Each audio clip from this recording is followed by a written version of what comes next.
Hello বন্ধুরা, আশা করি সকলে ভালো আছো। SMS টিপস অ্যান্ড মোটিভেশন চ্যানেলে আবারও তোমাদের সকলকে স্বাগত জানাই। তো তোমরা সকলেই জানো যে ITI ফর্ম ফিল আপ চালু হয়ে গেছে। তো এখন আমরা আছি ITIর অফিসিয়াল ওয়েবসাইট wbscbt.in-এ। তো এখানে তোমরা আসবে, এসে কীভাবে সঠিকভাবে তোমরা ফর্মটা ফিল আপ করবে সেটা পরিষ্কারভাবে দেখে নাও। তো দেখতে পাচ্ছ নিচে লেখা আছে common online application for admission ITI and polytechnics 2024। তো এই লগ ইনের যে তোমরা দেখতে পাচ্ছ, লগ ইনে যদি আমি ক্লিক করি এবং ধরো আমি গভর্নমেন্ট ITI ভর্তি হতে চাই, তো গভর্নমেন্ট ITI ক্লিক করলে সরাসরি এখানে একটা পেজ খুলে যাবে এবং এখানে দেখতে পাবে তোমরা লগ ইন বলে লেখা থাকবে। কিন্তু লগ ইন করার জন্য আমার ইউজার নেম এবং পাসওয়ার্ড চাই। কিন্তু ইউজার নেম পাসওয়ার্ড আমরা কখন পাবো? যখন আমরা এই ওয়েবসাইটে নিজেদের রেজিস্টার করব। তো রেজিস্টার করার জন্য সোজা পদ্ধতিতে আমাদেরকে নিচে যেতে হবে। তো হ্যাঁ, রেজিস্টার করার আগে আমরা যে ITI ভর্তির জন্য যে গাইডলাইন্স আছে, এই গাইডলাইন্সগুলো মানে ফর্ম ফিল আপ করার জন্য যে গাইডলাইন্সগুলো আছে সেই গাইডলাইন্সগুলো দেখে নেব। তো ওই গাইডলাইন্সে ক্লিক করলে একটা তোমাদের PDF ফাইল ডাউনলোড হবে। সেই PDF ফাইলে কী কী লেখা থাকবে দেখ PDF। তো প্রথমে বলা হয়েছে তোমাদের ভালো করে পড়ে সমস্ত কিছু বুঝে ফর্মটা ফিল আপ করতে বলা হয়েছে, কারণ পরে কোনো কিছু ভুল তোমরা পরিবর্তন করতে পারবে না একবার ফর্ম ফিল আপ হয়ে গেল। 2 নম্বর, candidate has to receive themselves in a portal first. They must have a valid mobile number where the OTP will come during registration. যখন তোমরা রেজিস্ট্রেশন করবে তখন এমন একটা মোবাইল ব্যবহার করবে যে যাতে তোমার রিচার্জ থাকবে, অর্থাৎ যাতে ইনকামিং SMS-টা তোমার যাবে, কারণ পোর্টাল থেকে OTP পাঠানো হবে যেটা তোমার ওয়েবসাইটে রেজিস্টার করতে লাগবে। এরপরে এটাও বলা হয়েছে যে ওই মোবাইল নাম্বারটা যতক্ষণ না পর্যন্ত অ্যাডমিশন প্রসেস পূরণ হচ্ছে ততক্ষণ পর্যন্ত চেঞ্জ করা যাবে না। 2 নম্বরে ওরা আরেকটা জিনিস আমরা ছেড়ে গেছি যে মোবাইল নাম্বারটা তোমার ইউজার ID এবং ডেট অফ বার্থ হচ্ছে তোমার পাসওয়ার্ড। ঠিক আছে, ডেট অফ বার্থটা পাসওয়ার্ড কীভাবে হবে? প্রথমে সেটাও নিচে লেখা আছে। প্রথমে তোমার কত তারিখ, তারপরে মান্থ, তারপরে ইয়ার, এটাই তোমার পাসওয়ার্ড হবে, ডিফল্ট পাসওয়ার্ড। এরপরে তুমি ওটাকে সিকিউরিটি পারপাসে চেঞ্জও করতে পারো পরে। প্রথমে যখন রেজিস্টার করবে তখন তোমার মোবাইল নাম্বারটা হচ্ছে তোমার ইউজার ID এবং তোমার ডেট অফ বার্থটা হচ্ছে তোমার পাসওয়ার্ড হবে। 4 নম্বরে লেখা আছে দেখো, candidate's name, father's name, mother's name, gender, date of birth must be same as applied in 10th standard examination. 10th standard examination অর্থাৎ তোমাদের মাধ্যমিকে যেমন যেমন তোমার নাম, ডেট অফ বার্থ, সমস্ত কিছু ইনফরমেশান আছে, সেই সেম ইনফরমেশান এখানে দিতে হবে। আলাদা থাকলে কিন্তু অ্যাপ্লিকেশানটা বাতিল হয়ে যেতে পারে। নেক্সট আছে ফর্ম ফিল আপের জন্য কত টাকা দিতে হবে। যারা ছেলে আছো তাদের জন্য 200 টাকা এবং মেয়েদের জন্য সবসময় ছাড় থাকে, তো সেটা 100 টাকা। তো পেমেন্টটা কিসের মাধ্যমে করতে পারবে? পেমেন্টটা তোমরা করতে পারবে debit card, credit card, net banking, wallet, UPI।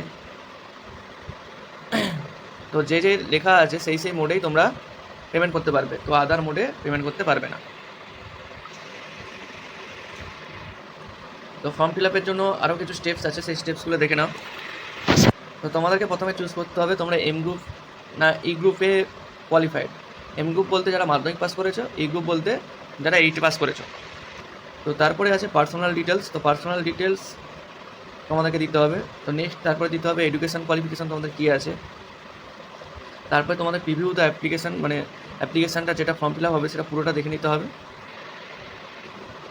Final সাবমিশনের পর যে ITI তোমার ডিস্ট্রিক্টের কোনো একটা ITIর কাছে ফর্মটা যাবে, তো সেই ITI ওটা ফর্মটা পুরোটা দেখে ভেরিফাইড করবে যে তোমার সব ইনফরমেশানগুলো ঠিক আছে নাকি।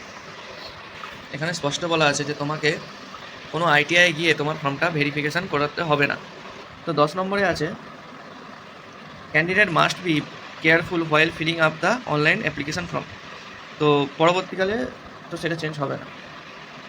তো প্রথমে বলেছি যে তোমরা যখন ফর্ম ফিল আপ করবে অ্যাপ্লিকেশান ফর্মটা কেয়ারফুলি ফিল আপ করবে, পরবর্তীকালে কোনো ডাটা কিন্তু এখানে চেঞ্জ হবে না, সেটাই বলা আছে। তো এরপরে অ্যাপ্লিকেশান করার জন্য যে আমরা পয়সাটা দিচ্ছি সেটা কি ফেরত পাবো না? সেটা ফেরত পাবো না। এখানে স্পষ্ট বলে দিয়েছে যে application fee is not refundable. তারপরে দিয়েছে the online acknowledgement will be generated only after making necessary payment. তো অনলাইন অ্যাকনোলেজমেন্ট কখন পাবে তোমরা? ফর্ম ফিল আপের পর তো ফর্ম ফিল আপের পর তুমি যে ফর্ম ফিল আপ করেছো একটা অ্যাকনলেজমেন্ট পেজ বেরোবে, তো সেটা শুধুমাত্র পেমেন্টের পরেই বেরোবে, তার আগে বেরোবে না। ফর্মটা ফাইনাল সাবমিট কখন হবে? যখন ওটা কোনো আইটিআই দ্বারা ভেরিফিকেশান হয়ে যাবে, তারপরে ওটা ফাইনাল সাবমিশন হবে তোমাদের ফর্মটা।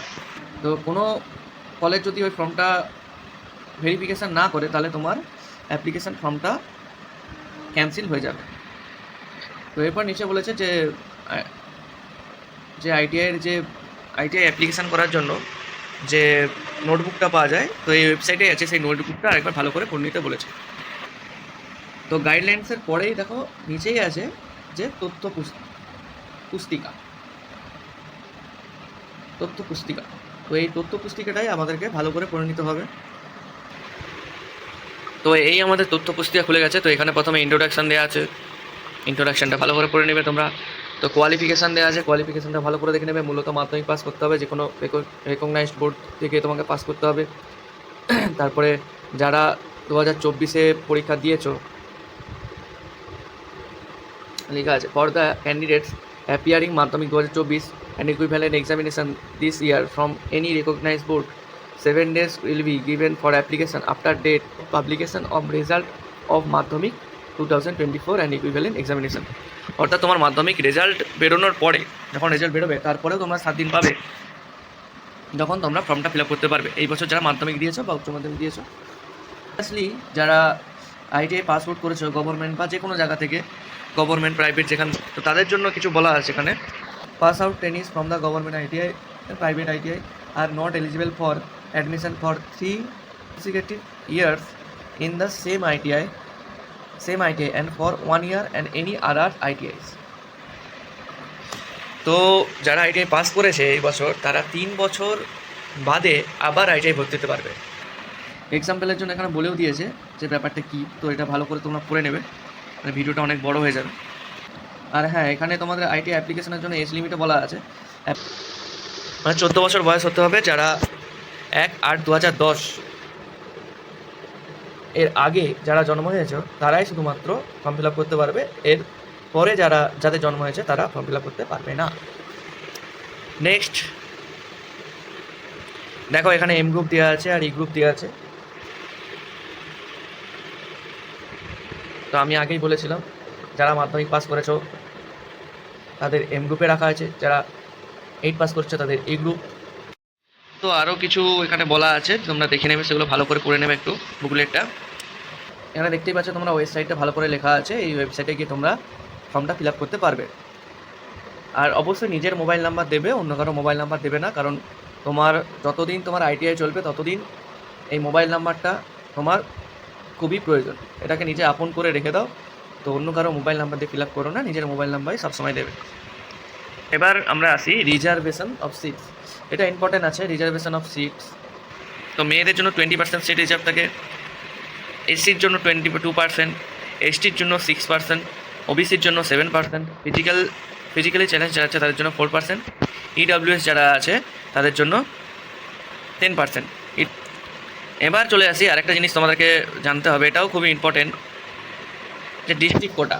ঠিক আছে, কোটা যারা ডিস্ট্রিক্ট কোটা অন করবে তাদের 100% বা 90% বলতে পারবো সিট তোমার জেলাতেই পড়বে। অর্থাৎ তোমার জেলায় যে কলেজ অবস্থিত আছে সেই কলেজেই তোমার সিট পড়বে।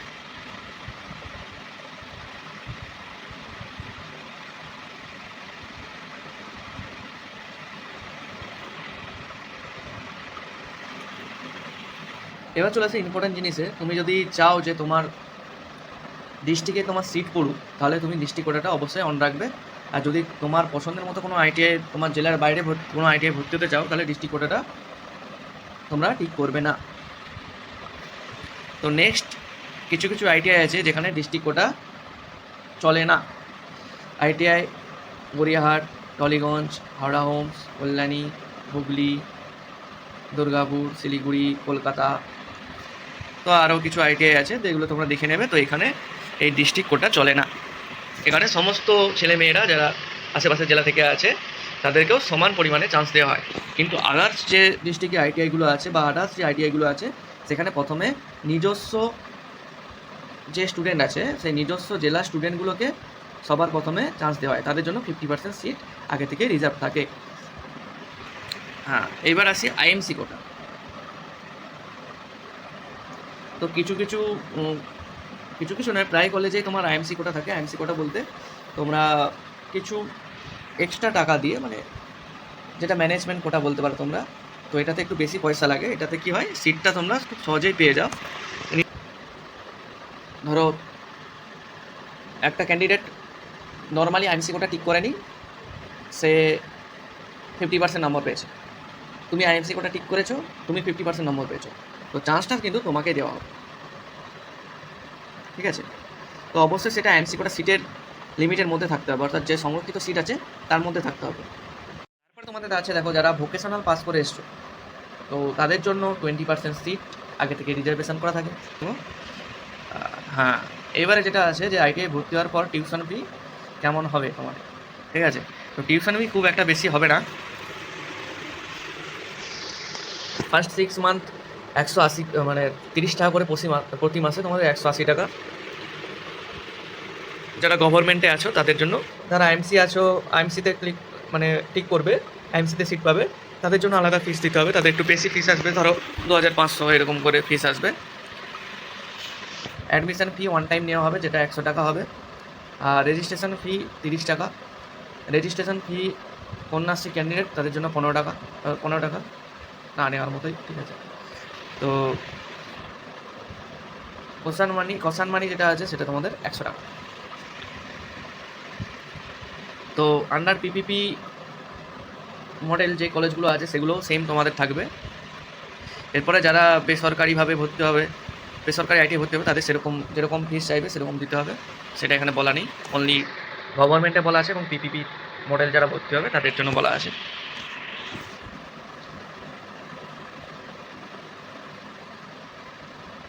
তো 5/2/2024 থেকে ফর্ম ফিল আপ স্টার্ট হয়ে গিয়েছে। তো আমি অনেক দেরি করে ভিডিও বানাচ্ছি, আর এটা এখন চলতে থাকবে। তো কবে কতদিন পর্যন্ত হবে সেই ডেটটাও দেওয়া নেই। হ্যাঁ, আর ওয়েবসাইটের ওপরের দিকে একটা ডেট দেওয়া আছে, সেটা আমরা দেখে নেবো কিছুক্ষণ পরে গিয়ে। আমি অতটা খেয়াল করিনি ডেটটা। এরপরে দেখে নাও কোথায় কি আইটিআই আছে এবং সেই আইটিআই কী কী ট্রেড আছে সেগুলো নিচে দেওয়া আছে, তোমরা ভালো করে দেখে নেবে। অনেক পেজের আছে, কোন কোন জেলায় কী আইটিআই, কটা সিট, তো পুরোটা ভালো করে দেখে নেবে। অনেক আইটিআই। এবার লাস্টে তোমার কটা ট্রেডের সম্পর্কে বলা আছে, কোন কোন ট্রেড আইটিআই আছে। সব আইটিআই সব ট্রেডে নেই, তো এগুলো তোমরা সময় নিয়ে ভালো করে দেখে নেবে। এবার আমরা আবার ওয়েবসাইটে ফিরে যাচ্ছি। আপনাকে বলছিলাম যে ডেটটা কবে দিয়ে আছে, দেখো এখানে দিয়ে আছে। লাস্ট সাবমিশনের ডেট তোমরা 15/5/2024, লাস্ট ফর্ম ফিল আপ করে সাবমিশনের ডেট। এরপরে দেখো নিচে এখানে তোমাদেরকে রেজিস্ট্রেশন করতে হবে, এবং এখানে অলরেডি রেজিস্টার যারা আছে তারা লগ ইন করে ফর্মটা ফিল আপ করবে। তো কীভাবে করবে সেটা একটা অন্য ভিডিওতে নিয়ে আসবো। এই ভিডিওটা অনেক বড় হয়ে গেছে, তো ভিডিওটা ইনফরমেটিভ মনে হলে অবশ্যই একটা লাইক করে দিও এবং চ্যানেলটাকে সাবস্ক্রাইব করতে ভুলো না। পরবর্তী নেক্সট ধাপে আরও ভিডিও আসবে। তো আমার কাছে সময় ছিল না, নাহলে অনেক আগেই ভিডিওটা বানাতাম। তো এই ইনফরমেশনগুলো তোমরা অবশ্যই মাথায় রেখে তবেই ফর্মটা ফিল আপ করতে যাবে। দেখা হচ্ছে নেক্সট ভিডিওতে।